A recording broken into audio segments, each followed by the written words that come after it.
因为这件事，从此我们宿舍都不敢半夜上厕所了。这天周五晚上，我们心血来潮凑在寝室看《咒怨》，恐怖的视觉冲击让我们一个个心惊胆战，伴随着恐惧感，我们好不容易才睡着。结果半夜我的肚子突然隐隐绞痛，可能是白天吃的地摊不干净吧。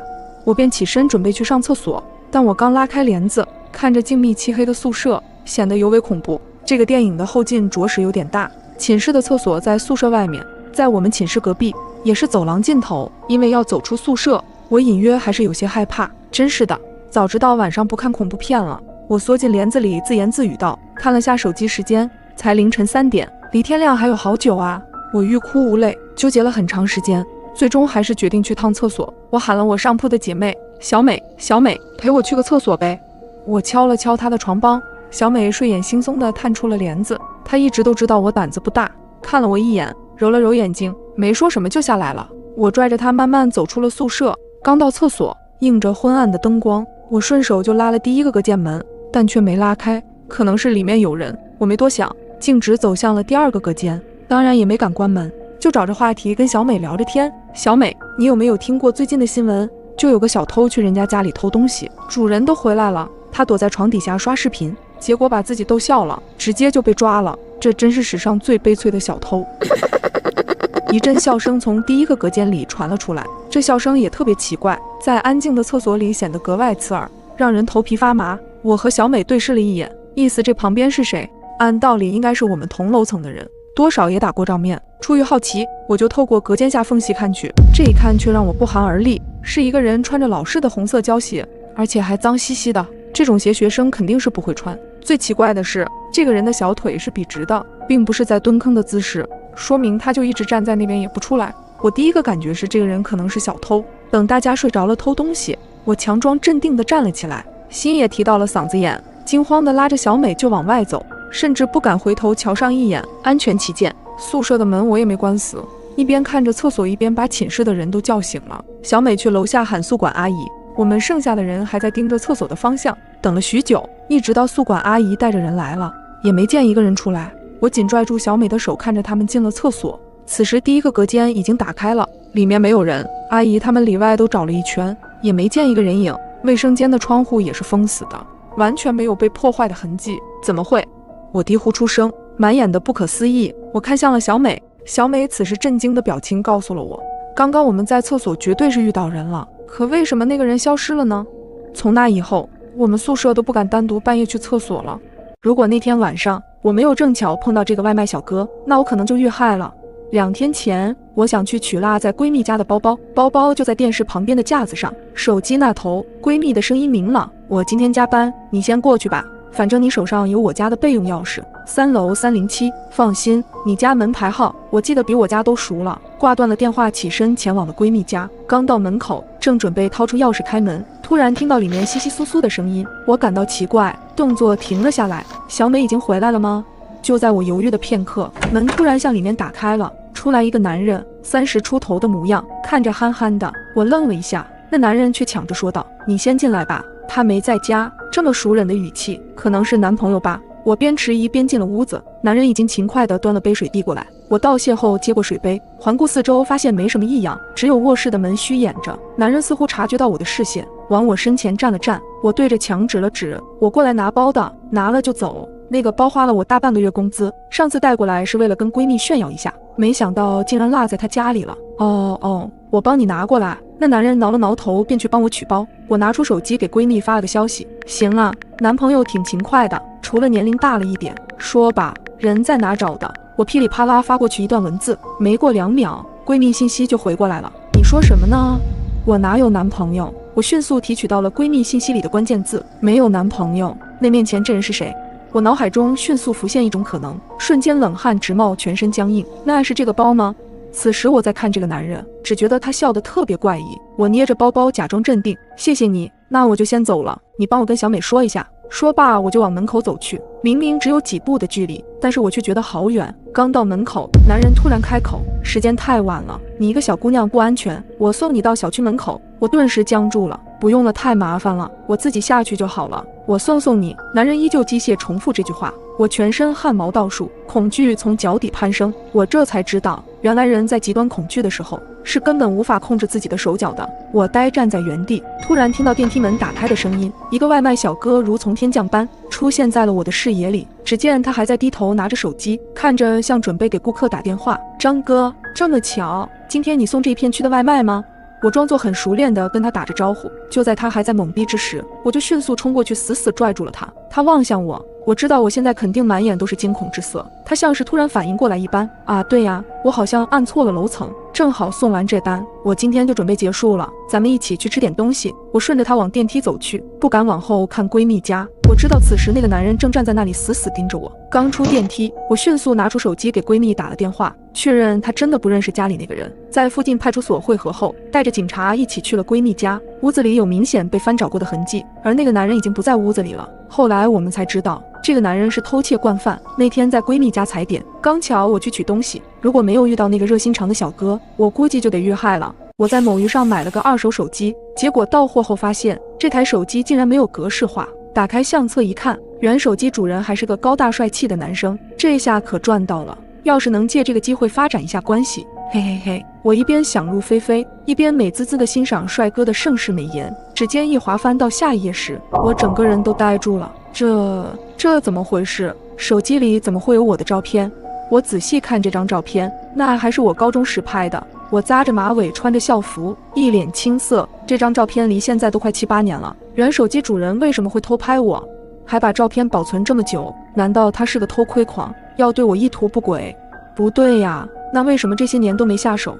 我继续翻着手机里的照片，一张、2张、3张，越来越不对劲。这些照片记录了我从高中到大学，再到参加工作的时光。最近的一张是在几个月前，我和闺蜜在海边的时候。原来这么多年都有一个人在背后偷偷看着我，这怎么越想越瘆人呢？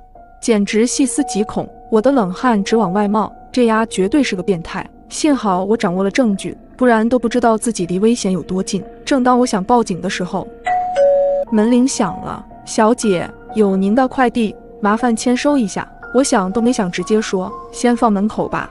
说完这句话，突然回过神来，不对呀，我都没买东西，哪来的快递？我屏住呼吸，僵硬地看向门的方向，手指不自觉颤抖起来。门外的人应了一声，把东西放下走了。我蹑手蹑脚跑到门口，透过猫眼看到外面没有人，我小心翼翼扭动门把手，左右环顾后把快递拿了进去。打开快递，里面居然装着一套性感内衣。我拿出来一看，好家伙，连尺码都合适，谁这么恶搞我呀？我有些疑惑，脑子里第一个闪现的是我闺蜜小关。小关在这方面总是有很多大胆的举动，去年生日还送了我一个小玩具，所以今年送我情趣内衣毫不奇怪。只是距我的生日还有1周时间，想来是她的礼物买早了。我打开手机，正要跟小关说收到了，正在此时收到了一条短信，是一个陌生号码发来的，送你的这套内衣喜欢吗？穿上我看看。我的心跳骤然加快，这人是谁？什么叫穿上我看看？我看了看周围，又把家里的房间都转了一圈，没有人。到这里，我可以肯定这内衣不是小关送的了，他不会那么无聊。是谁恶作剧，我也不想知道了。我把放内衣的快递盒丢在鞋柜旁边，已经快10点了，明天还要上班，我得赶紧睡了。我麻溜钻进被窝里，刷了会手机，还把刚才的事告诉了闺蜜，让她帮我分析是谁要整我。闺蜜很久没说话，我的眼皮也撑不住了，拿手机的手垂在床边，倒头睡了。半夜，我迷迷糊糊听到门把转了一下，我微微睁开眼，撑着身子仔细听了会，又没声音了。我以为自己听错了声音，又躺了下来，点开手机看了眼时间，凌晨1点。映入眼帘的还有一条闺蜜的消息，我点开看了一眼，瞬间睡意全无。有没有可能送你内衣的人就是手机卖家？这条消息吓了我一大跳。如果这个猜想是真的，那么卖家已经知道我的地址，后面可能会发生什么根本无法想象。我手抖地发过去，不会吧，别吓我呀，大晚上睡不着了。闺蜜估计早睡了，我却彻底被吓醒了。本想开灯给自己一些安全感，这时我又听见了客厅里传来奇怪的声响，好像是鞋子摩擦地板的声音，我不太确定，于是屏住呼吸，光脚下地，把耳朵慢慢贴近卧室的房门，感觉有脚步声渐渐离远，好像进了厨房。再从厨房出来后，推门去了隔壁的卧室，耳边真真切切的推门声让我确定家里真的进人了。我在网上买到了没格式化的二手机，里面居然有我的照片，而现在那个机主就在我的客厅。耳边真真切切的推门声让我确定家里真的进人了。我脸色陡然变得苍白，全身止不住的发抖，极力不发出一丝声音。我贴着房门蹲了下来，手指颤颤巍巍拿着手机，刚输入110要拨打电话，我突然反应过来，警察就算赶到我家也需要时间，何况我现在说话，外面的人肯定能听见，万一他急了那就糟了。我沉下心，编辑短信给12110，警察，我家进了人，就在客厅里，我现在很危险，请你们赶快过来。我家在马吉小区3单元5楼507房间。拇指一按，消息立刻发了出去。正当我稍微松了口气，耳边响起3下敲门声，沉重有力，我的心脏快要跳出来，整个人都蜷缩在墙角，浑身止不住的发抖。随后我听到一门之隔的外面传来一个极为温柔低沉的男音，他一字一顿，仿佛正在盯着一个已经进入牢笼的猎物。徐真真，我知道你没睡，我要进来喽。我逃也似的跑到床上，用被子把自己捂住，抖得像筛糠一样，我连声音都发不出来。外面的人转了转门把，发现门从里面锁住了，他猛地抬脚踹了一下，行径粗鲁暴躁，可他的声音依然温和，一声声引诱着我。出来吧，把门打开，我看见你在被子里呢。我蜷缩在被子里，嗓子里像塞了团棉花，极度的恐惧让我说不出话来，他的力道越来越大。我听到了木屑的破碎声，透过被子一角，我看到了一只邪恶的眼睛，似笑非笑地看着我，嘴角勾起诡异的笑。你还是和从前一样不听话，我真的要生气喽。男人温柔地说完这句话，一脚将门板踹倒，门板的轰塌声重重地落在我的心上。男人高大的身影出现在门口，黑暗的光线下我看不清他的表情，只能看到他2排白森森的牙。他在笑。我不能坐以待毙，猛地从床上跳下来，钻进了卫生间。这个卫生间门相对而言坚固一些，就在我以为他能替我挡一阵时，男人猛地撞了过来，下一秒他的半个身子探了进来，嘴角扬起玩味的笑。我忍不住尖叫起来，恐惧和恶心的情绪交织在一起，我吓得瘫倒在地上。徐真真，你怎么这么胆小，一点都不好玩。男人勾起我的下巴，有些遗憾地说，求你放了我。我小声的哀求。放了你？怎么可能？游戏才刚刚开始。男人温柔如水，用手指碰了碰我的嘴唇，冰冷的温度让我忍不住哆嗦了一下，用2只手拼命地向后，最后贴到了卫生间的墙壁。怎么办呢？无路可逃了。男人嗤笑着问，你别过来，你要是再敢走一步，我就跳下去。我的话音还没落，男人就挑衅地向前了2步，下一秒我被他轻而易举地拽起来，然后把我的脑袋塞到窗外，风和泪水不停地往脖子里灌。你不是想说要从这儿跳下去吗？我现在就成全你。男人轻描淡写地说完后，托起我的整个身子往窗外送，身体完全腾空的刹那，我真的怕极了，忍不住尖叫起来，2只手拼命地想要抓住窗沿。面对我的胆怯，男人冷笑着奚落着，既然你不想跳楼，没关系。他把我丢在了角落。我想到了一个新死法。说罢，我看见他掏出一把利刃，直直地划向我的脸。我惊恐地尖叫一声，头一歪晕了过去，一杯冰水无情地泼在我的脸上。我猛地睁开眼睛，发现人已经靠在了床上。想到之前恐怖的一幕，我伸手想要摸摸自己的脸，抬手时发现4肢被他绑了起来，根本动弹不得。放心吧，你目前并没有毁容，不过一会儿就很难说了。站在床边的男人突然开口，这一瞬我终于看清了这个男人的脸，竟然和手机里的相片一模一样。是你卖给我手机的人，怪不得他能叫出我的名字，因为订单上我用的是实名信息，所以送性感内衣的也是他。是不是很惊喜啊？你到底是谁？想把我怎样？我不敢看他的眼睛，弱弱地从胸腔中挤出一句话，你竟然不记得我。男人遗憾地说。我偷偷地瞄着他，男人的五官很俊俏，很符合我的审美，可惜我并不认识他。我连忙摇摇头。你不记得我就算了，可我记得你，这么多年每一天我都没忘记。男人的脸一下子冷了下来，我吞了吞口水，不敢吭声。那这个呢？他用力扯开自己的衣服，我看到一条如蜈蚣般长长的疤，将胸膛撕成2半，让人毛骨悚然。这是怎么回事？男人突然像疯了一样笑了起来，脸上写满了阴鸷。徐真真，我有今天都是拜你所赐。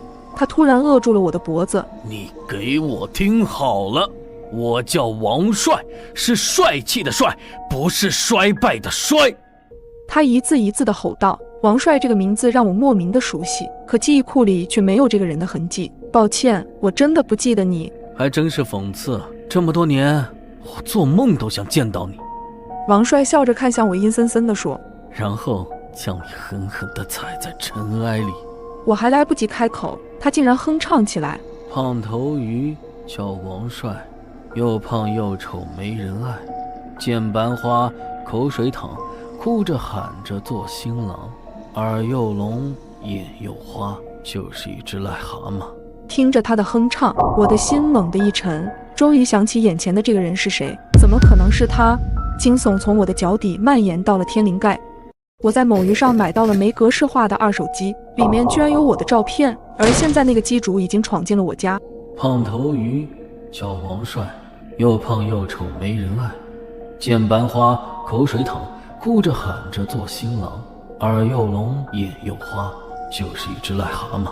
这声音让人不寒而栗，我终于想起来他是谁了。怎么会是你？我瞪大眼睛。高中时代的我因为家庭条件优渥，加上学习好长相佳，身边的人都拼命地讨好我。我在学校里格外嚣张。高一时班里来了一个转校生，名叫王帅，老师安排他坐我的同桌。那时的王帅又矮又胖又丑，戴着一副厚厚的眼镜，一开口脸就红，就是个小透明。我根本没把他放在眼里。许真真，王帅说他喜欢你。一个男生戏谑地对我说，我从小到大不乏追求者，可是被王帅那样的丑婢喜欢，感觉是天大的耻辱。我气哼哼地回到座位，王帅小心翼翼地将一盒小蛋糕推到我的面前。吃块蛋糕吧，甜食能让人的心情变好。谁喜欢吃你的破蛋糕？和你的人一样恶心。我气呼呼地拿起蛋糕直接糊在他的脸上。王帅被我的举动吓坏了，怯怯地看着我。我是不是做错了什么事情？你活着就是个错误，我咬牙切齿地说。王帅落寞地看了我一眼，伸手抹了抹脸上的奶油，默默地走出教室。我迅速找老师换了座位，却没能制止流言的传播。只要我和王帅同框，同学们就开始起哄，看戏一般对着我们不怀好意地笑。王帅的存在仿佛将我钉在耻辱柱上，让我抬不起头来。许真真，你和王帅的婚纱照被贴在了黑板上。早晨，一个同学从班级里跑出来，幸灾乐祸地对我说，我和王帅的学生照并排贴在黑板上，照片的周围画着彩色的气球和鲜花，最上边写着4个大字：新婚快乐。班级的同学开始鼓掌起哄，祝我们早生贵子。我的脑子嗡的一下子炸开了，抓起板擦发疯似的在黑板上乱蹭，眼泪模糊了我的视线。男主角来喽！不知道是谁喊了一声，同学把目光投向出现在门口的王帅。黑板上的婚纱照是你布置的吧？还真是用心良苦呢。赶紧向许真真求婚，说不定她就会答应你。有同学开始起哄，不是我做的。看到黑板上的内容后，王帅脸色煞白，连连摆手。看着他那张对不起观众的脸，我烦躁极了，抬手将板擦狠狠地丢了过去。板擦砸在王帅的肩膀，然后落在地上。你这只癞蛤蟆，赶紧滚开！我的话音刚落，王帅眼里的光一点点褪去，小声地说了句对不起。我开始带头孤立王帅，同学们看我针对他，也乐得看戏，对他非打即骂。不善言辞的他越发沉默，整张脸上写满了灰败，就像是一颗快要枯死的植株。课间，王帅再次走向我，他的靠近让我浑身不自在，胃里都在不停地翻腾。那真的不是我做的。王帅局促不安地说，滚远点儿，我不想看到你。我烦躁不安地想要尽快赶走他，害怕我们又成为焦点。不是我。王帅的眼角挂着泪珠，想让我相信你可以，你现在就死给我看，用死来证明你的清白。我轻蔑地看着王帅，嘴角衔着笑。王帅脸色苍白，愣愣地看了我几秒，然后无声地走出教室。不久，窗外传来一声巨响。许真真，你终于想起我了。王帅用手轻轻拍了拍我的脸颊，掐住我脖子，手掌微微用力。我缺氧到喘不过气，两只被绑起来的胳膊奋力又徒劳地挣扎。我没死成，你一定很失望吧？他的笑容越来越夸张，可丝毫没有温度。我看着他发疯似的大笑，直到我快翻白眼了，才大手一松，我肩膀剧烈耸动，头一次这么贪婪氧气，大口大口呼吸着，无助的泪水顺着脸颊流下来，用力地咬住嘴唇，拼命摇头。王帅，你放过我吧，我真的知道错了。其实你跳楼后，我真的很自责，每天被噩梦困扰，我还得了抑郁症。后来一个心理医生帮我封存了那段记忆。放了你，说的轻巧。你感受过被人羞辱生无可恋的味道吗？你体验过骨头四分五裂的滋味吗？徐真真，在我的面前，你不配谈条件，这些都是你欠我的。王帅的双眼充血，他不停地在笑。放过我好不好？我真的知道错了。我再次低三下四的哀求。哼，如果那天我没有跳下去，你一定还会像以前那样对我，又怎么会知道你自己是错的？王帅的话让我顿时哑口无言。你现在的结局叫罪有应得。王帅说完这句话，举起刀对准我的胸膛。就在我以为自己要命丧黄泉时，警察突然破门而入，也将王帅制服。泪眼朦胧中，我看到了墙边挂着的花，它的名字叫紫色风信子，花语是救赎和忏悔。每个人都渴望忘记过去的不快，尽情地拥抱今天。可是我今天的遭遇就是昔日种下的恶因，校园暴力会对一个孩子的身心造成不可逆的伤害。雪崩到来时，没有一片雪花是无辜的。如果不是闺蜜给我打电话，我可能就遇害了。一个百无聊赖的晚上，我在家刷着短视频消磨时间，手机蹦出一条消息，是之前通过闺蜜认识的帅哥。你在干嘛？在家待着呢。有事吗？没啥事儿，就是有些无聊，要不我去找你吧。你自己在家吗？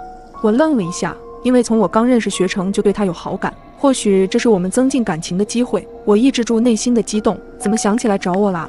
我觉得你性格很好啊，人也很漂亮，我们应该多了解下。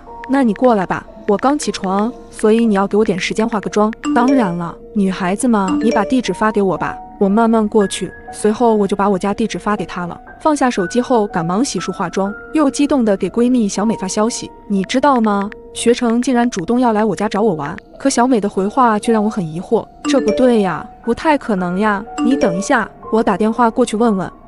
3分钟后，奇怪，我给学成打了好几个电话都没人接，微信电话还被挂掉了。你再等下。又过了几分钟，小美直接拨了我的电话，语气也很急切。喂，小冉，你千万不要和那个人见面，我问过学成，他根本没有联系过你。我一时间有点懵，怎么会？刚才跟我聊天的就是学成的微信呀。你不知道，学成他现在有女朋友的，而且他这样的人不会做出这种出格的事儿。刚才我还联系了学成的妹妹，她说他哥的手机昨晚被人偷了，所以现在联系你的根本就不是学成。听到这，我如坠冰窖。按照小美说的，我现在已经把自己真实的地址告诉了一个陌生人。如果那个人真的来了怎么办？难道要报警吗？就在我脑子里还在胡思乱想的时候，传来了一阵敲门声，我心里瞬间一凉，身体止不住抖了起来。紧接着手机震动，是学成发的消息：我到了，开门吧。没想到他真的来我家了，他此刻就站在门口给我发着消息。我顿时吓得面色如土，脑子里快速想着怎么办，该大声呼救还是报警。他清楚的知道屋子里现在就我一个人，如果他强行冲开门，我该怎么办？我鼓足勇气一步一步走到门口，透过猫眼慢慢朝门外望去。门外漆黑一片，可能是门外的声控灯没开，我该怎么办？突然敲门声又响了，我被吓得一哆嗦，因为敲门声，声控灯亮了起来。门外站着一个男人，宽大的帽檐压得很低，还戴着黑色口罩，根本看不清脸。或许是我长时间没回应，他的敲门声又急促起来，我吓得飞快退离门口。紧接着又来了一条消息：你在干嘛？快让我进去呀！过了一会儿，我稍微平复了下，鼓起勇气在手机上面回复：我不在家，我知道手机是你偷的，我刚刚已经报警了。信息发送过去之后，对方的状态上显示对方正在输入，然后就再也没有了回音。等了许久，门外没了任何动静，我慢慢靠近门口，突然再次响起了急促的敲门声。开门，我们是警察。出于警觉，我又透过猫眼向外看去，看到门外确实有穿着制服的警察，闺蜜小美也在旁边。我果断开门，抱住了小美，也总算舒了一口气。没过多久，警察收集完了情况，检查了一下房子的周围，确定没有什么危险了之后就回去了。随后他们根据手机定位追踪到了一个人，没过2天他就被逮捕了。我心有余悸，如果那天晚上我并没有给小美发信息，那么当天晚上到底会发生什么呢？想到这还是一阵后怕。我从没想过因为我拍的照片害死了人，而我也一直生活在愧疚之中。那天我跟闺蜜在一起聊天，突然听到一阵争吵缠斗的声音，循着声音便看到一个中年男人正被2名民警按住，他满脸愤怒，衣服脏兮兮的，嘴里一直在喊着不是我，凭什么抓我。站在他们不远处便有个穿短裙的女孩，歇斯底里地喊着就是他，你个变态，刚才要拍我的裙底。没想到这种事会被我碰到，出于爱凑热闹的本能，我心血来潮地拿手机把这一幕拍了下来。而嫌犯可能是听到我手机拍照的声音，便望向了我这边。也是很巧合的，我居然拍到了他的全脸。由于闺蜜的催促，我们便很快地离开了。晚上回到家，想着获取些热度，我便很快把照片发到了某平台上，标题为警察抓住可恶的偷窥狂。刚发出去没多久，很快就有人评论回复，基本都是指责偷窥狂什么太可恶，甚至还有人对我不断的夸赞，拍得好，让大家也都认识这个人，以后看到这个变态就都离远一点。博主真是正义使者。看着评论区涌入的大量正面评论，我满足的睡去。但令我没想到的是，事情经过一晚上的发酵，热度一度冲到了前几名，参与评论的人也越来越多。大家在把我当成英雄的同时，也开始人肉那个嫌疑犯了。他们扒出来那个男人的家庭住址、工作单位，甚至家人的合照等。越来越多的键盘侠们这次总算是有机会站在道德的制高点，指责着男人的一切。听说男人的妻子因为这件事跟他离婚，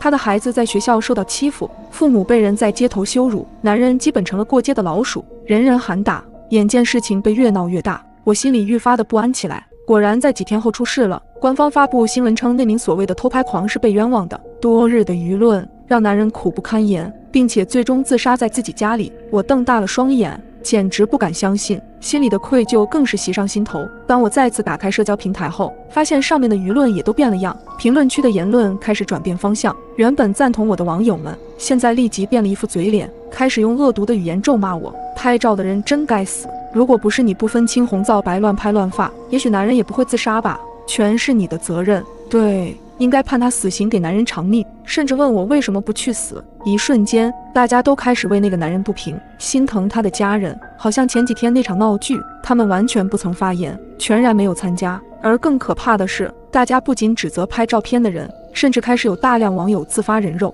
我上传的照片很快被破译，我的正脸被放大，家庭住址、人员关系、工作单位全部被曝光出来。我家门前开始出现各种用纸条写的留言，红油漆、黄符咒，这些我只在电视上见过的东西开始出现在我家墙上。这些人前几天还是说我是英雄，现在却变成了人人喊打的狗熊。我也确实体会到舆论的恐怖，渐渐的我从不安变成了恐惧，整日活在愧疚之中。居然有人要悬赏1000万杀了我，我该怎么办？1小时前刚下班的我突然接到了同事小美的电话，让我赶紧上网搜索下自己的名字，有人在网上恶搞我。于是我赶忙回家，搜到了这么一篇悬赏贴，有人出1000万要在30日的0点之前杀掉我，甚至还把我的名字、田语以及个人隐私曝光在网上。这难道是哪个无聊的人恶搞我吗？但不管怎样，现在的时间已经是晚上11点，我不由得心里生出一阵恶寒，拿出电话赶忙打给了男友，可电话响了很久，一直无人接听。没办法，我又回拨了小美的电话，她也在尽力安慰着我，你别太在意，可能就是谁的恶作剧。虽然我迎合着，但心里总是觉得毛毛的，这万一有人当真了，那该怎么办？帖子上有我所有的信息，我抱怨着跟小美讲，我男友的电话一直打不通，短信也不回。听到这，小美还是仗义的说，等他20分钟，他这就来我家陪我。这时候时间已经是11点20，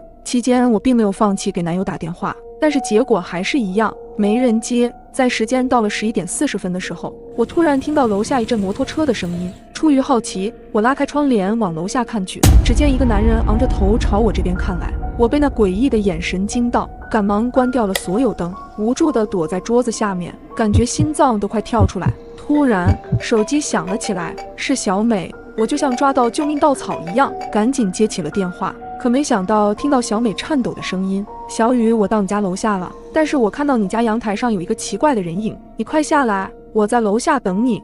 一瞬间我感觉头皮发麻，也意识到家里肯定不能待了，我跌跌撞撞跑到了楼下，看到了在楼下等我的小美。来到她车上后，我才如释重负般松了一口气。阳台上真的有人影吗？是呀，还好你下来得快，下一瞬间，小美赶忙启动了车子，但顺着后视镜，我仿佛看到小美诡异的笑了。紧接着画面转到一个男人身上，男人叫高飞，是一个沉迷网游的宅男。晚上正准备倒垃圾的他，在垃圾桶上看到了一张奇怪的纸条，找到3个道具来救出公主。再看到上面还有地图提示，高飞想到反正闲着也是闲着，不如就玩一玩，好奇到底在耍什么花样。高飞顺着地图的指示来到了一个公交车站旁，在这里他发现了一个钱包，并且里面还有很多玛尼，心想着这下赚了。不过当他拿下钱包后，公交站牌上又发现了一个纸条，恭喜玩家获得了金币，并且继续附带了一个新地图，来到了下一个地址。高飞在公园的椅子上找到了一枚金戒指，纸条上的内容是恭喜玩家获得了魔法戒指。就这样，玩上瘾的高飞又找到了一把勇者之剑，其实就是一根撬棍，但这次地图上居然出现了公主的位置。既然都玩到这里了，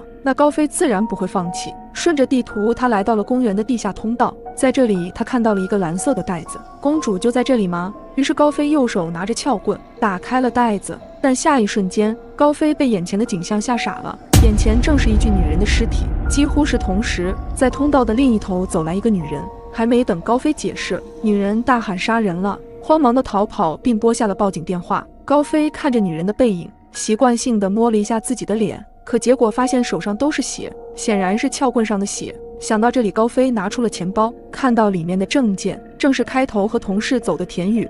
故事到此结束。